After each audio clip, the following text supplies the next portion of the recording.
Paano kung ang dahilan kung bakit mabagal ang iyong pag-usad ay hindi dahil sa kakulangan ng pagsisikap, kundi dahil may isang lihim na naghihintay lamang sa tamang sandali upang ipakita ang sarili? Aries, Enero 26, 27, 2026 ay hindi lang basta mga petsa sa kalendaryo.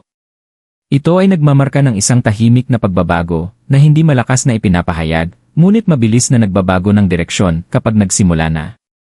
Maaaring maramdaman mo ang hindi pangkaraniwang alerto, pagkabalisa, o paghila patungo sa isang ideya na hindi mo kayang baliwalain. Hindi ito isang pagkakataon lamang. Isang nakatagong pangunawa ang malapit ng lumitaw, isang pangunawa na may kapangyarihang pabilisin ang iyong pag-angat ng mas mabilis kaysa sa anumang iyong sinubukan noon. Kung ikaw ay isang Aries, kilala ka palagi sa iyong sigasig, tapang, at kakayahang kumilos kapag ang iba ay nag-aalinlangan. Ngunit sa kabila ng iyong likas na momentum, may mga sandali kung kailan pakiramdam mo'y naantala ang iyong pag-usad, parang may isang hindi nakikitang bagay na humahadlang sa iyo. Maaaring ito'y nakakapagod, lalo na para sa isang tanda na umaangat sa kilos at resulta. Enero 26, 27, 2026 ay isang punto ng pagbabago na idinisenyo para sa yugtong ito ng iyong buhay. Ang mga petsang ito ay nagdadala ng enerhiya na hindi ka itinutulak pasulong sa puwersa, kundi sa pamamagitan ng kamalayan. Sa halip na habulin ang susunod na oportunidad, sisimulan mong makita kung ano ang tahimik na nag-aayos sa paligid mo mula pa noon. Ang pagbabagong ito ay banayad, ngunit makapangyarihan. Kapag naunawaan ng Aries kung bakit gumagalaw ang mga bagay, at hindi lang kung paano, ang paglago ay kusang bumibilis.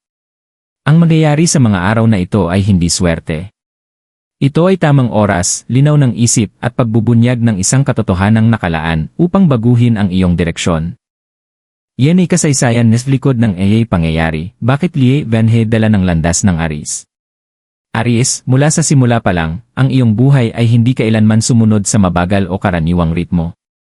Ikaw ay likas na kumikilos muna, kumikilos bago pa man magsalita ang takot, at hinahabol ang pag-unlad ng may tindi. Ang likas na apoy na ito ay nagbibigay sa iyo ng momentum, ngunit inilalagay ka rin ito sa isang landas na puno ng pagtutol. Maraming Aries ang hindi nahihirapan dahil kulang sila sa lakas.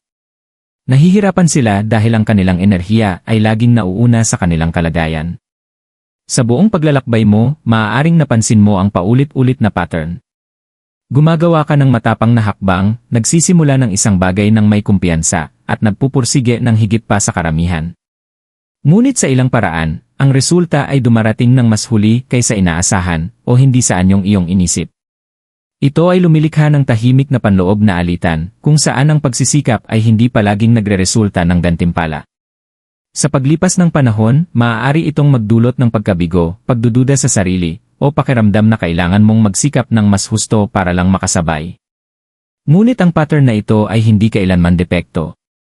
Ito ay paghahanda. Ang enerhiya ng Aries ay humuhubog sa pamamagitan ng kaibahan. Bawat pagkaantala, bawat paghinto, bawat sandaling pakiramdam mo'y mabagal ang pag-usad ay humuhubog ng isang mas malalim na bahagi sa loob mo, ang kakayahang maghusga ng tama.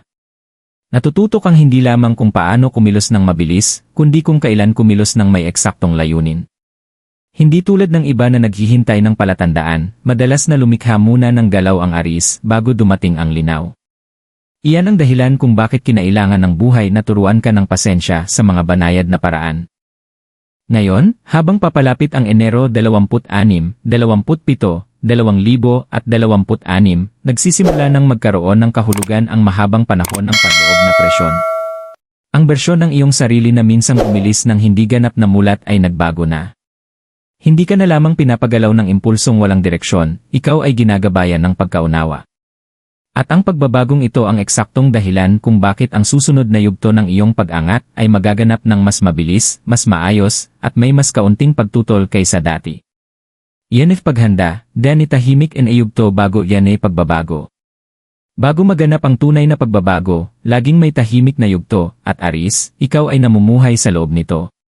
Ito ang yugto kung saan wala namang nakikitang dramatiko sa labas, ngunit lahat ay nagbabago sa loob. Maaaring pakiramdam mo'y hindi karaniwan ang katahimikan ng buhay, mas mabagal kaysa sa iyong likas na ritmo, o kahit nakakalito. Hindi dahil wala namang nangyayari, kundi dahil may isang mahalagang bagay na naghahanda upang lumitaw. Sa yugtong ito, madalas na nakakaramdam ng pagkabalisa ang Aries. Maaring maramdaman mo na may mas malaki kang nakalaan, ngunit tila ang malinaw na direksyon ay palaging lampas sa iyong abot. Ang mga dating motibasyon ay hindi na nagbibigay ng kasiyahan tulad ng dati. Ang mga layunin na dati nagtutulak sa iyo pasulong ay biglang pakiramdam mo'y hindi kumpleto, na para bang idinisenyo para sa isang bersyon ng iyong sarili na hindi na umiiral. Hindi ito pagkawala ng ambisyon. Ito ay pagsasaayos at pagpapatalas. Ang tahimik na yugto ay nag-aalis ng mga sagabal. Pinipilit ka nitong harapin ang mga tanong na walang sagot, mga iniwang isip at panloob na tensyon. Bagaman hindi komportable, pinapalakas ng panahong ito ang kamalayan. Nagsisimula kang mapansin ang mga pattern na dati hindi mo pinapansin, kung saan nasasayang ang iyong enerhiya, kung saan hindi pinapahalagahan ang iyong oras, at kung saan ang pagsisikap ay na-invest ng walang pagkakaugnay. Ang kamalayang ito ay hindi dumating ng malakas. Unti-unti itong lumalakas, tahimik, hanggang sa isang realisasyon ang magbago ng lahat. Maraming Aries ang nagkakamali na isipin ang yugtong ito bilang pag-stagnate at sinusubukan itong takasan sa pamamagitan ng pagmamadaling kumilos muli. Ngunit ang pagmamadali ay nagpapaliban lamang sa kung ano ang nais lumitaw. Ang katahimikan ay naroroon upang pataliming ang iyong persepsyon. Inihahanda ka nitong kilalanin ang oportunidad sa sandaling lumitaw ito, nang walang pag-aalinlangan, nang walang pag-aatubili. Habang papalapit ang Enero 26, 27, 2026, ang panloob na presyon na ito ay umaabot sa rurok. Ang katahimikan ay hindi nababasag sa pamamagitan ng kaguluhan o ingay. Nababasag ito sa pamamagitan ng linaw. At kapag dumating ang linaw, ang kilos ay nagiging madali. Ang dati pakiramdam na hadlang ay biglang dumadaloy, hindi dahil nagbago ang kalagayan, kundi dahil ikaw mismo ay nagbago. Enero 26, 27, 2026, bakit mahalaga Veneneg Petsa Neki? Aries, ang dalawang araw na ito, Enero 26 at 27, 2026 ay hindi basta-basta. Ito ay isang pagsasanib ng enerhiya, timing, at oportunidad na perpektong nakaalin para sa iyo. Parang tahimik na inayos ng universo ang mga kalagayan, koneksyon, at panloob na realisasyon upang magtagpo sa eksaktong sandaling ito.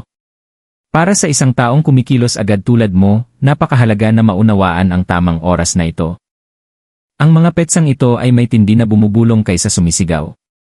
Maaring mapansin mo ang biglaang linaw sa mga lugar kung saan dati gulo, ang mga desisyon na dati mabigat ngayon ay tila natural lamang. Ang mga oportunidad na dati tila abot langit ay biglang lumilitaw. Ngunit hindi ito mahika.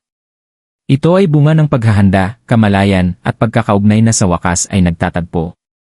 Ang Enero 26, 27 ay salamin ng panloob na kahandaan ng Aries. Ipinapakita nito kung saan ka labis na humahadlang sa sarili, at kung saan ang isang banayad na pagbabago sa paraan ay maaaring pabilisin ang resulta. Hindi ito panahon upang pilitin ang kaganapan, ni umasa lamang sa swerte. Sa halip, ito ang sandali upang kumilos ng may eksaktong layunin, tapang, at mataas na pakiramdam ng timing. Bigyang pansin ang maliliit na palatandaan, mga pag-uusap na nagbubukas ng bagong ideya, sandali ng biglaang pag-unawa, o mga oportunidad na tila madali lamang. Ito ang mga marka ng pagbabago. Ang tila maliit sa simula ay aktwal na pintuan tungo sa momentum. Aries, kung pipiliin mong kumilos ng may kamalayan sa mga petsang ito, ang bilis ng iyong pag-usad ay maaaring magbago ng magdamag. Yan lihim en inabunyag, pangunahing punto ng pagbabago. Aries, ang lihim na magpapabilis sa iyong pag-angat ay hindi nakatago sa swerte, pagkakataon, o panlabas na kalagayan. Tahimik itong naghihintay sa loob ng iyong kamalayan mula pa noon. Ang pagbabagong nararamdaman mo, ang banayad na tensyon, ang pagkabalisa, ang panloob na pagdududa, ay paraan ng universo upang ipakita sa iyo kung ano ang palaging nasa harap mo. Ang lihim na ito ay simple, ngunit malalim, bumibilis ang pag-unlad kapag ang kilos ay nakaalin sa linaw ng isip. Noon, madalas na itinulak ka ng iyong masiglang enerhiya pasulong ng hindi ganap na nauunawaan ang paligid. Kumilos ka ng mabilis, minsan masyadong mabilis, hinahabol ang resulta bago handa ang pundasyon. Ang Enero 26, 27, 2026 ay nagmamarka ng unang pagkakataon na perpektong magtatagpo ang timing, oportunidad, at panloob na linaw para sa Aries. Ang ilihim ay ang pagkilala sa tamang sandali upang kumilos at pagtitiwala na ang iyong instincts, na ngayon ay pinatalas ng pasensya at kamalayan, ay gagabay sa iyo ng walang kamalian. Hindi ito tungkol sa paggawa ng mas marami, kundi paggawa ng mahalaga sa eksaktong tamang oras. Ipinapakita ang lihim sa pamamagitan ng banayad na palatandaan, isang bagong ideya na tila kagyat ngunit natural, isang koneksyon na nagbibigay ng insight, o isang desisyon na biglang tila hindi maiiwasan. Maaaring mukhang tahimik o ordinaryo ang mga palatandaang ito, ngunit dala nila ang enerhiyang nagbabago ng pag-aalinlangan tungo sa momentum. Maraming aris ang makakalimot sa pagbabagong ito dahil hindi ito kapansin-pansin. Kailangan nito ng pakikinig sa intuition, pagmamasid sa mga pattern, at pagbitaw sa mga lumang gawi. Kapag niyakap mo ang lihim na ito, ang bawat hakbang na iyong gagawin ay mas magaan, mas nakaalin, at mas makapangyarihan. Kikilos ka ng mas mabilis kaysa dati, hindi sa pamamagitan ng pakikibaka, kundi sa pamamagitan ng daloy. Ito ang punto ng pagbabago na hindi mo namamalayang inihanda mo. Ang pagsisikap, ang mga pagkaantala, ang panloob na tensyon, lahat ay nagtatagpo sa isang sandali ng pagkaunawa. Aries, kapag naunawaan mo ang lihim na ito at kumilos ng may pagkakaugnay, ang iyong pag-angat ay hindi na magiging dahan-dahan. Ito ay magiging pabilisin, hindi mapipigilan at natatangi sa iyo. Paano pinapabilis ng lihim Benji pag-angat ng Aries? Kapag ang lihim ay nabunyag na, Aries, ang paraan pasulong ay nagiging kamangha-mangha ang linaw. Ang enerhiya na dati pakiramdam mo'y kalat-kalat ay ngayon nagtatagpo sa isang layunin. Bawat desisyon na iyong gagawin, bawat kilos na iyong tatahakin, ay may bigat, hindi dahil tumaas ang pagsisikap, kundi dahil ang pagkakaugnay ay nagbabago ng kilos tungo sa momentum. Ang dati nangangailangan ng pakikibaka ay ngayon dumadaloy ng natural, at ang pag-unlad na dati tumatagal ng linggo o buwan ay maaaring maganap sa loob ng ilang araw. Ang pagpapabilis na ito ay gumagana sa maraming antas. Sa propesyonal, ang mga proyekto na dati tila natigil ay nagkakaroon ng galaw dahil ang iyong linaw ay tumutulong sa iyo na bigyang prioridad ang talagang mahalaga. Ang mga koneksyon na iyong pinapangalagaan ay nagsisimulang magbukas ng mga pinto, dahil ang iyong enerhiya ngayon ay tumutugma sa tamang mga oportunidad.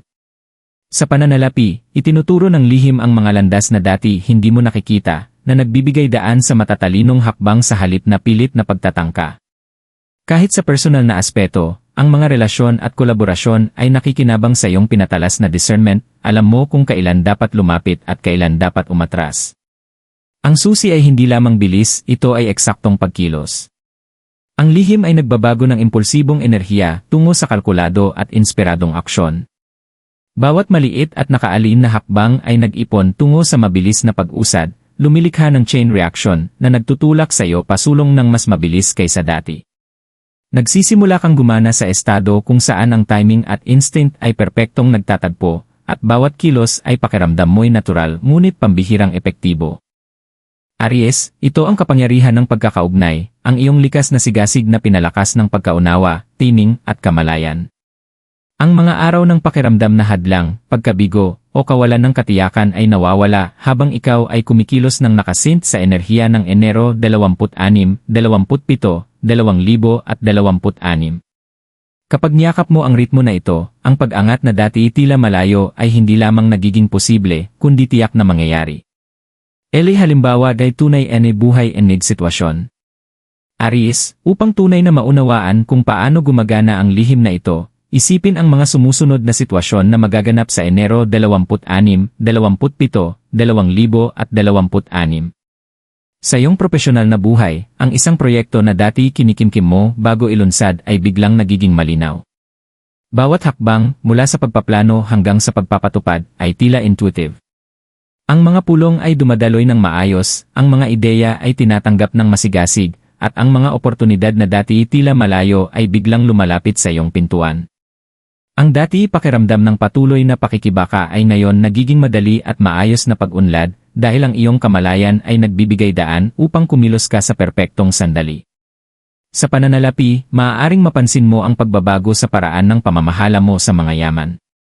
Ang mga investment, ipon, o negosasyon na dati nagdudulot ng stress ay ngayon tila natural. Isang banayad na insight ang gumagabay sa iyo tungo sa mga pagpipilian na nagpapalaki ng kita ng may kaunting hadlang. Hindi mo hinahabol ang swerte kung makaugnay ka rito. Kahit sa personal na relasyon o kolaborasyon, nagdudulot ang lihim ng linaw. Ang mga pag-uusap na dati nagdudulot ng kalituhan ay ngayon nagbubunyag ng nakatagong katotohanan. Aries, alam mo nang instinctively kung saan pinahahalagahan ang iyong enerhiya at kung saan nasasayang ito. Kumikilos ka patungo sa pagkakaugnay, iniiwan ang pag-aalinlangan at pag-aatubili sa likod. Ang mga sitwasyong ito ay hindi haka-haka. Ito ay salamin ng tahimik ngunit makapangyarihang pagbabago na nagaganap sa loob mo. Sa pamamagitan ng pagmamasid sa maliliit na palatandaan, pagtitiwala sa iyong instincts, at pagkilos ng may kamalayan, nagsisimula ng lumitaw ang pagpapabilis na matagal mo nang hinihintay. Binabago ng lihim ang ordinaryong sandali tungo sa mga mahalagang tagumpay, lumilikha ng momentum na parehong nakakagulat at tiyak na mangyayari. Babala igabay, hindi dapat gawin. Aries, habang ang lihim ng Enero 26, 27, 2026 ay may napakalaking potensyal, napakahalaga na ito ay tahakin ng may kamalayan. Ang enerhiya na maaaring pabilisin ang iyong pag-angat ay maaari ring mag-overwhelm sa iyo kung haharapin ng pabaya. Ang pagiging impulsive, pagmamadali, o pagpipilit sa resulta ay maaaring lumikha ng kawalan ng pagkakaugnay, sinasayang ang momentum na tahimik na nabubuo sa paligid mo. Huwag ipagkamali ang banayad na pagbabago na ito bilang kahinaan. Ang kapangyarihan ng mga araw na ito ay hindi na sa malakas na kilos, kundi sa eksaktong, nakaalin na galaw. Iwasan ang pagtugon lamang batay sa nakagawian o lumang pattern. Ang dati gumana ay maaaring hindi na magbunga ng parehong resulta. Iwasan ang pag-ikumpara ng iyong pag-usad sa iba. Aries, ang iyong paglalakbay ay natatangi, at ang mga petsang ito ay nakakalibrate partikular para sa iyong timing at kamalayan. Ang pasensya ay hindi stagnation, ito ay paghahanda. Sa halip obserbahan, makinig, at kumilos kapag ang mga palatandaan ay malinaw at hindi maikakaila. Isang hakbang na nakaalig ngayon ay maaaring lumikha ng sunod-sunod na oportunidad. Ang pag-aalinlangan ay maaaring magpaliban, ngunit ang labis na reaksyon ay maaaring magpaligaw. Ang gabay ay simple, magtiwala sa tahimik na momentum, igalang ang timing, at hayaan ang linaw na gabayan ang iyong mga desisyon. Sa paggawa nito, ang pag-angat na matagal mo nang hinihintay ay nagiging hindi lamang posible, kundi tiyak na mangyayari. Aries, ang lahat ng iyong naranasan, ang mga pagkaantala, ang pagkabalisa, ang tahimik na sandali ng pagmumuni-muni, ay naghahanda sa iyo para sa eksaktong sandaling ito. Ang Enero 26, 27, 2026 ay hindi lamang isang petsa, ito ay isang pintuan. Sa kabila nito ay naghihintay ang linaw, momentum, at isang bersyon ng iyong sarili na kumikilos ng may parehong apoy at karunungan. Ikaw ay isang puwersa ng kalikasan, ngunit ang tunay na kapangyarihan ay lumilitaw kapag ang instinct ay nakaalin sa kamalayan. Ang lihim na tahimik na gumabay sa iyo hanggang ngayon ay nagbibigay daan upang kumilos ka hindi dahil sa pagmamadali, kundi nang may eksaktong layunin. Bawat pagpili na iyong gagawin, bawat hakbang na iyong tatahakin, ay may bigat. Ang pag-angat na matagal mo nang inaasam ay hindi na malayong posibilidad, ito ay nagaganap na ngayon, abot kamay mo na. Damaing ang pagbabago sa loob mo. Magtiwala sa mga palatandaan. Bitawan ang pag-aalinlangan at pag-aatubili. Ang dati nangangailangan ng pakikibaka ay ngayon dumadaloy ng natural. Ito ang iyong sandali upang tuluyang pumasok sa enerhiyang matagal nang naghihintay sa iyo, yakapin ang iyong potensyal, at kumilos ng may kumpiyansa na ang iyong itinatayo ngayon ay tatagal. Aries, ang Enero 26, 27, 2026 ay iyong punto ng pagbabago. Pumasok sa pintuang ito ng may tapang, pagkakaugnay, at linaw, at panoorin kung paano ang iyong pag-angat ay hindi lamang mas mabilis, kundi hindi mapipigilan. Aries, kung tumutugma sa iyo ang mensaheng ito, huwag hayaang dumaan ng tahimik. Maglaan ng sandali upang makilahok, magnilay, at ipakita ang iyong kahandaan. Magkomento sa ibaba ng ready ni Aries, upang ipakita na nakaalin ka sa enerhiyang ito. Pindutin ang like kung nararamdaman mo ang pagbabago sa loob mo, at mag-subscribe upang sundan ang paglalakbay habang nagbubukas ang makapangyarihang mga araw na ito. Ibahagi ang insight na ito sa isang taong nangangailangan ng linaw o momentum sa kanilang buhay. Tandaan, ang kamalayan at aksyon ng magkasama ay lumilikha ng hindi mapipigilang pag-unlad. Ang Enero 26, 27, 2026 ay iyong sandali, yakapin ito ng buo at tumapak ng matapang sa iyong pag-angat.